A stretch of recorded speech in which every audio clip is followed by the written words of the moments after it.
Assalamualaikum warahmatullahi wabarakatuh. Apa kabar sahabat? Mudah-mudahan dalam keadaan sehat dan senantiasa dalam lindungan Allah Subhanahu wa taala. Sahabat, kita tahu bahwa Ramadan bulan yang membawa kita kepada ketakwaan kepada Allah Subhanahu wa taala. Mari coba kita audit apakah karakter ketakwaan kita sudah kita miliki dari beberapa ayat Al-Qur'an. Yang pertama, kita mulai dari surat Al-Ahzab ayat 70. Bismillahirrahmanirrahim. Ya ayyuhallazina amanu taqullah wa qalu qawlan sadida. Hai orang-orang yang beriman, bertakwalah kepada Allah dan hendaklah mengatakan sesuatu yang benar. Ini Allah meminta orang-orang bertakwa senantiasa untuk berkata jujur, berkata yang benar. Artinya, ketika kita ingin menjadikan diri kita sebagai orang yang bertakwa, maka satu syaratnya adalah senantiasa berkata yang benar atau berkata yang jujur. Baik, kita akan coba periksa kembali ketakwaan kita di ayat yang lain, di surat Al-Hasr ayat 18. Bismillahirrahmanirrahim. Ya ayyuhallazina amanu taqullah wal tanjur nafsun ma qaddamat ligot wattaqullah innallaha khabirum bima ta'malun. Yang artinya, hai orang-orang yang beriman, bertakwalah kepada Allah dan hendaknya setiap diri memperhatikan apa-apa yang ia kerjakan untuk waktu yang akan datang. Bertakwalah kepada Allah, sesungguhnya Allah Maha teliti terhadap apa yang kamu kerjakan. Di ayat ini tuntutan ketakwaan adalah wal tanjuru nafsun ma qaddamat ligot.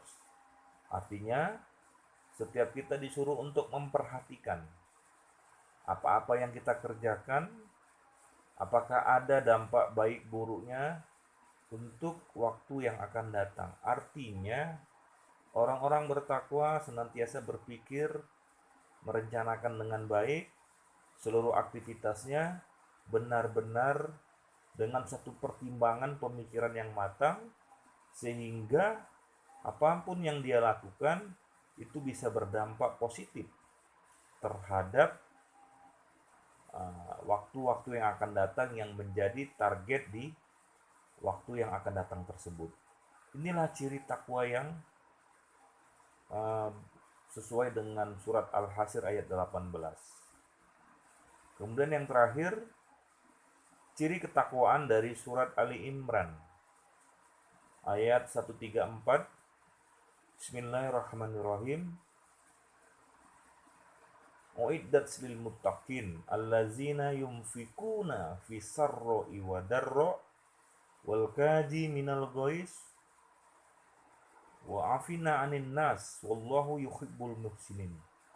Yang artinya adalah, hai orang-orang bertakwa itu bercirikan, yakni mereka yang senantiasa berinfak, membagi sebagian rezekinya, baik dalam keadaan lapang maupun dalam keadaan sempit, yang kemudian mampu menahan amarah serta mampu memaafkan orang lain. Nah, di sini di surat ini murni kaitannya dengan hablum minan nas, di mana ciri orang bertakwa itu ada 3, yakni yang senantiasa mau membagi sebagian rezekinya. Dan di sini Allah bahkan mengatakan baik dalam keadaan lapang maupun dalam keadaan sempit. Kemudian orang bertakwa juga dicirikan dengan mereka yang senantiasa mampu mengelola emosinya, mampu menahan marahnya, tidak mudah tersinggung, tidak mengucapkan kata-kata yang menyakitkan hati dan perasaan orang lain. Dan yang terakhir adalah takwa di sini adalah mereka yang mampu memaafkan orang lain. Persoalan memaafkan kadang tidak mudah, apalagi mereka yang sudah sangat tersinggung atau mungkin terlalu sakit hati. Tetapi di sini ada tuntutan bahwa Orang-orang yang bertakwa adalah mereka yang mampu memaafkan orang lain. Sebenarnya ada 115 ayat yang diriset oleh ulama, ayat-ayat yang berkenaan dengan kata takwa. Barangkali ada 3 ayat yang hari ini coba kita jelaskan. Masih banyak ayat-ayat lain yang terkait dengan ketakwaan, tapi setidaknya dengan 3 ayat ini bahwa orang bertakwa itu pertama mereka yang berkata dengan jujur, kemudian orang yang bertakwa itu juga adalah mereka yang senantiasa memperhatikan apa-apa yang ia kerjakan untuk waktu yang akan datang, atau mereka yang membuat perencanaan dengan baik. Orang yang bertakwa itu juga adalah mereka yang mau membagi sebagian rezekinya, baik dalam keadaan lapang maupun dalam keadaan sempit. Dan orang yang bertakwa itu juga adalah mereka yang mampu menahan amarahnya dan mampu mengelola emosinya. Dan yang terakhir adalah orang bertakwa itu adalah mereka yang senantiasa mampu memaafkan orang lain. Demikian, mudah-mudahan bermanfaat. Billahi taufiq wal hidayah. Wassalamualaikum warahmatullahi wabarakatuh.